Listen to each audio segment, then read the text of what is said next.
දුර ඈතින් තියාගන්න වගේ ටාගට් එක. හඳ නෙමෙයි හඳට එහා පැත්තේ තියෙන්න ඕනේ. හඳ මේ හරි ළඟ තියෙන. හඳට එහා පැත්තේ නා පේන්නේ නැත්නම් දුරින් තියෙනවා තරු.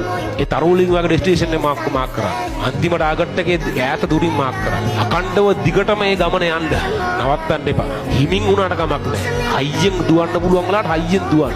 අති වැටුනොත් හිමින් හරියන්න. තුවාල වුණොත් බඩ ගාගෙන හරියන්න. නවත්තන්න එපා. දිගටම යන්න. ඔයාට වඩා දක්ෂයෝ ඕන තරම් හම්බ වෙයි. ඔයාව පහු කරන් දුවගෙන යනවා ඔයාට හම්බ වෙයි මේ යන ගමන. යන්න දෙන්න. ඔයාව මෙෂර් කරා. ඔයාව මෙෂර් කරලා ඔයාගේ වර්ධනේ හැමදාම බලන්න. ඔයාට වඩා දක්ෂයෝ ඉන්නවා. ඒක කරන් දෙයක් නැහැ. උන්ට යන්න දෙන්න. ඔයා නනවත්තාව දිගටම යන්න. ඔයා ටික යනවා ඔයාව පහු කරන් ගිය සමහරක් Get better at what you're doing. Everything else is a complete waste of time. You will never feel this level of happiness if you don't go for something. If you stay down, you will never ever get that resolve. Fortify your mind.